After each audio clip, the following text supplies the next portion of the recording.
Hello and welcome to Generally Speaking. Today is Wednesday, February 25th. Let's just jump into all the wonderful, interesting topics. And by the way, please hit like, subscribe, and notify if you enjoy any of this. So to begin with, the Department of Justice is refusing to give over any evidence, any information, anything they have regarding the killings that ICE did of two people in Minnesota. Thank you, Department of Justice. Next item, the Environmental Protection Agency, the EPA, will no longer regulate greenhouse gases because, those don't do anything. You don't have to worry about that. Those are the Republicans for you. I don't know how many Democrats would have gone on with that. But the climate denial seems to be a Republican thing. Let's just remember that Jimmy Carter put up solar panels to try and be environmentally responsible. And as soon as Reagan came in, he stripped them down. He couldn't have left them up there. No, had to strip them down. How dare you put up solar panels? All right, up and coming detention centers will have incinerators. Why do they have incinerators? The whole point of this story is, well, they're going to, burn the bodies. What bodies? Well, people have been dying in there. But more than that, people have been disappearing. There's like 4,000 detainees who are still missing. And, maybe they're in the furnace. Definitely, Auschwitz, anyone? All right, CBS, the entertainment station, CBS, it blocked an interview on Colbert with Senator candidate Tallarico. The interview, he's a progressive kind of person, and they just said, don't do it. Don't put him on air. We don't want his views being aired. So meanwhile, Google searches of Tallarico went through the roof. So they ended up giving him more coverage than if they would have just let him do the show. Mountain range in China. These guys, they're just amazing at how they can get things done because they've got that one-party system and they control everything. They've got an entire mountain range, and you see this picture from the plane or wherever, covered in solar panels. These guys are going all in getting their electricity, not relying on fossil fuels. All right, what else we got? We got a congressman. His name is Randy Fine. Always a Zionist. He's always pro-Israel. He was caught on camera walking in the place where these Congress people sit, and he was going over to desks. It was an empty chamber at the time. And he would just casually pass by their desks and look around, no one's looking, and he would reach over and he would flip the switch that says, I hereby vote this way on a particular package, so that the vote would end up supporting Israel. This is the sneaky kind of stuff. Imagine that. Someone just decided, I'm going to vote for you, don't worry about it. I'm just going to flip this switch. All right, what else we got? First, Canada went to China to just test the waters and possibly make some deals because the USA's been a little difficult lately, a little awkward. So Canada went, and UK, they went. They sent some people over, and now Germany. Germany's going over there. Everybody's, setting up shop, saying, how do you do? Let's see what we can work out, because the US is not so very friendly. All right, there was a security conference in Munich called the Munich Security Conference, and it described, if you listen to one of the speakers anyway, he describes the U.S. as the destroyer. That's what they're thinking of us over there, which is funny in a way. Get these mixed signals. We're the destroyer, but on the other hand, they still want to have military relations with the United States, or not so much actually. No, destroyer, good word. All right. Supreme Court, he rules that Trump's tariffs are illegal. Wow, that really ruffled his feathers. Representatives Khanna and Massey are trying to force a discharge petition to vote on attacking Iran. Congress is supposed to say when the president can start a war. And, of course, he just goes and does whatever he wants. Of course, a lot of presidents do that. And a lot of time, Congress doesn't care. So it's almost like a moot point. But Khanna and Massey wanted to put a petition, and one of these things called a discharge petition, which forces it to be voted on.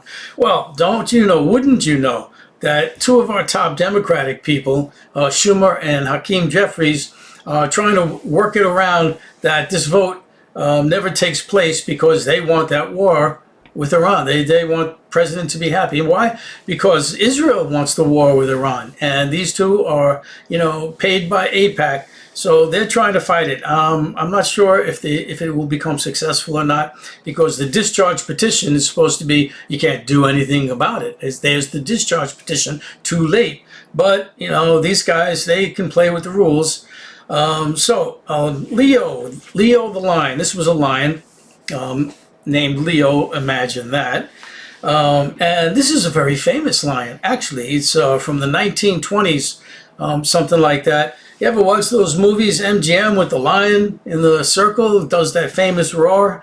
Well, his name was Leo, and it's a funny story about they were looking to get a lion to do just that, and they got this one lion. He didn't like the lights, he couldn't handle it, and he just ran away. They got another lion, ended up biting one of the cameramen, and so they finally got Leo. And where did they got him from? They got him from some failing circus where this lion wasn't really being kept so well. He was kind of skinny, and the director was saying, "This is a skinny lion, we need someone more meaty." But the trainer, the owner or whatever, was saying, "Give him a chance, give him a chance." So they put him up in front of the camera, and he was calm, he was well behaved, and he gave 3 of those great roars that everybody knows, and he ended up being in like 90 different movies, at the head of the movies, and they kept him, they appreciated him, which is nice to hear that. He lived for 15 years at a studio, he had the best food, he had a private pool, and he died peacefully in 1943. Rest in peace, Leo the lion. All right, the Saudis are deciding on Syria to be a comms hub, electronic comms, cables going from one country to the other, and you've got a data center here, I've got something that needs the information there, and they have to be connected. And there was talk about Saudi Arabia, involving Israel and have them, get in on the action. And apparently they decided, you know what, Israel's rubbing us the wrong way. I think we're going to go with Syria instead. Geopolitics, they actually, you can see them in action. All right, the People's State of the Union. The People's State of the Union. That's an alternative to the actual State of the Union that Trump gave, longest one he's ever given. And so there were a lot of defectors, a lot of Democrats who just weren't going to show up.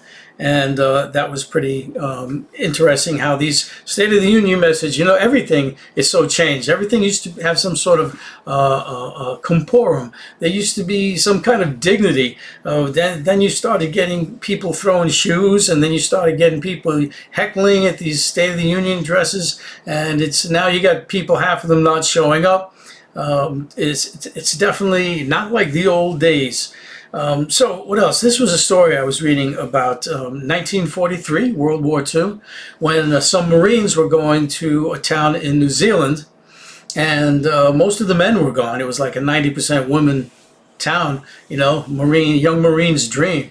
And they were going to be stationed there, I guess, on a layover. A lot of events going on in the Pacific then. And they were welcomed at first, our buddies, the Americans, yeah, come on in, milk and honey. But, with not a lot to do in that town, and except drink. And what do, young men do when they get drink? They get rowdy. And they started, taking advantage of this town. And this town was really a tough town, but they weren't like the pushy kind of people, to put it back in your face, until it finally got to a tipping point. In New Zealand at that point, there was a native population called the Maori, and they're black, and in that town they were accepted fine. It's just you and me, white, black, no, everybody's the same. But the Americans with their southern, I guess some of them were Southern, and they're very racist there, and blacks on that side of the street, whites on this side of the street. Ended up there was a bar, and the Maori were going in, and the Marines in there said, "Hey, get out! This is not for your people." Well, that started a fight. that was brewing. I mean, there were little skirmishes going on, but this went into like 1,000 people spilling out in the streets. It was mayhem. They were going after these Marines left and right. It was fight, fight, fight. And finally, they had to move the Marines out. Say, listen, you're going out into the out of town. You're going to be sitting in barracks in tents, not in the middle of town anymore.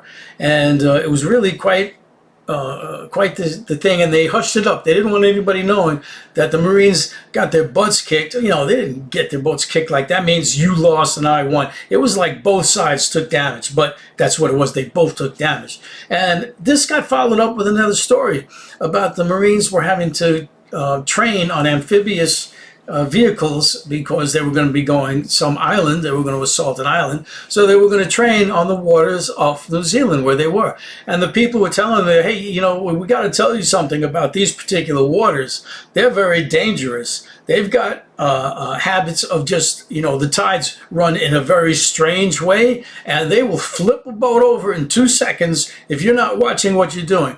And they're just, we know well, we're Marines, we can handle everything. And so a ship flipped over, they lost 60 men, drowned because of that. And they just didn't listen. And it's the hubris of humanity. I mean, in this case, it was the Marines, but the Marines are just humans, and humans are very hubris. They're very hubris. So that was just an interesting story. So many stories you never hear about, and they're out there. So here's a new story. We're getting near the end. The Mississippi River. Old Miss, that old river, it just keeps flowing. Well, it's not flowing anymore. It's disappearing. There are like sandbanks appearing where there was no sand before. The water supply is going down, incredibly, and people are freaking out.